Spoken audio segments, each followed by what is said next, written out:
आपने रामकृष्ण परमहंस का लाइफ सुना है? उनके बारे में सुना है ना? He was a man who was constantly in samadhi. That's why we take him to be God. Who was constantly in the state of complete union with the self.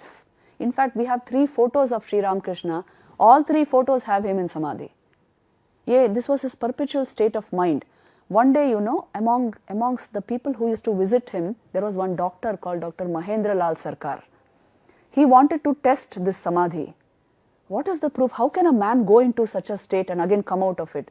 So he went to Shri Ramkrishna equipped with a stethoscope and with his friends. He wanted to test him.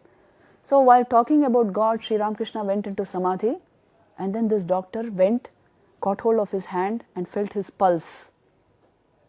ये दक्षिणेश्वर में हुआ था. He felt his pulse. There is no pulse. He checked his heartbeat. No heartbeat. Then he went so far as touching his eyeball. He put his finger into, slightly the eyes would be open when Shri Ramkrishna would be in samadhi many times. So he touched the eyeball, no reaction. The whole being has withdrawn somewhere. And he said that medical science has no explanation for this. And this man who, you see, apparently it appears like where he has gone. He is radiating bliss, radiating supreme peace. After a long time, he comes back into the normal state and exuding bliss, as it were. It affects all around him, exuding light from that frame. And his words, only supreme knowledge comes out of that mouth. Where did he go and where did he come back? Seeing this, the doctor and his friends were so stunned. They said that this really, science has no explanation to this. This is a complete science in itself. But this is a possibility with the human experience, that you can go into a state where you get in direct touch with reality. And you stay in that state and bring knowledge from that state. So these yogic sciences have developed from these states. Don't think that these are thought constructs written by thinking. हमारे philosophies ऐसे नहीं frame किए गए थे. They are born out of an meditative experience. They are born out of realization. So that is why this yoga is so powerful.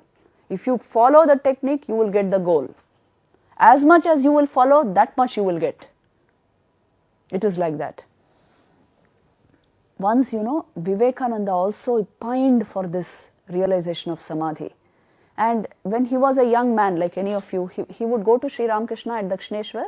He was a college student at that time, and he would beg him, give me that state once.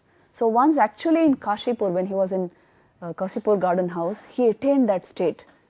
And when he went into the state of Nirvikalpa Samadhi, he started asking, where are my hands and feet? I don't feel my body.